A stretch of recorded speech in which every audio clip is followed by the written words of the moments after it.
now. Let's discuss what this package means for the euro with Adam Gilmour, Asia Pac co-head of Forex and derivative sales at Citigroup. He joins us today here in Singapore. So the euro seems to be rebounding. It rose as much as 1%, but currently up by about 0.4 to 1%, giving up earlier gains. How do you read the movement of the euro this morning? Well, I think it's a little bit disappointing. You know, it's a very big package that's come out.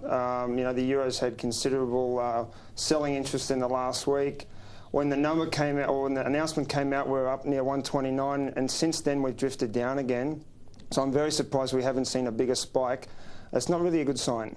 So it means more declines for the euro if such a package has failed to boost the currency in a huge way. Well, I think it's a little bit like what we saw in the US during the crisis. You know, when there's a large amount of money that comes into the system in terms of a rescue package, the market interprets that two ways. One of them is that it's a very big problem.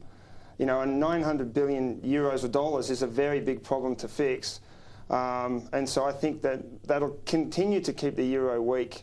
You know, in the months ahead. What will it take for a reversal in the strength of the euro? I think time. I think it's going to have time.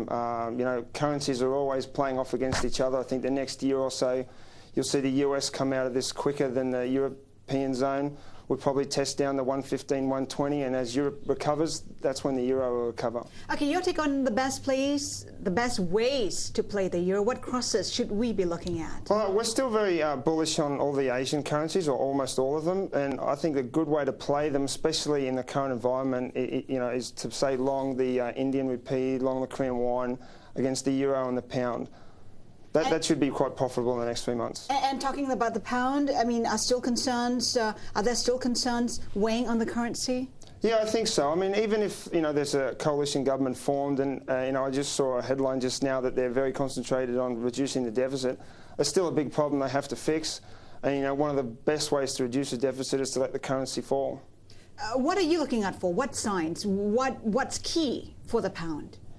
Well, I think, you know, the next couple of weeks, the outcome of you know, what kind of government will be formed will put some stability back into the market. But, you know, in the coming months, I think cable can still trade lower. You said earlier that you're pretty much upbeat about Asian currencies, the one in particular. Why is that?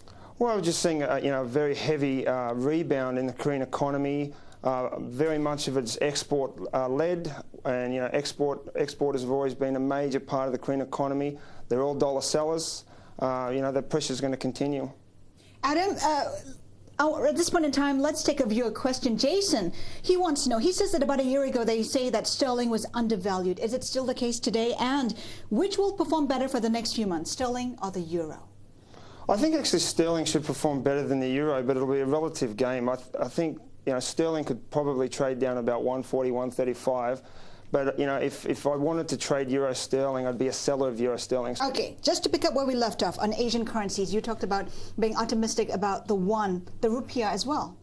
Yeah, I mean, the rupee has got a little bit more risk in it at the moment, but I think, you know, given that the Europeans have come out with a package and that stabilises things, you know, in the short term at least, you know, we should see the strength come back into the Indonesian currency. But isn't there concern about the finance minister who's gone to join the World Bank? I mean, she represented stability in policies in the country.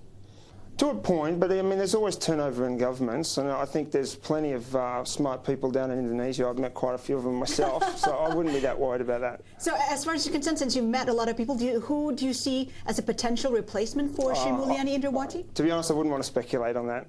I think the commodity currencies are going to stay strong. They've been sold off in this risk move, but I think buy them on dips, they're going to go back up. Okay, Adam Gilmour, Citibank, thank you so much for that. Let's do it.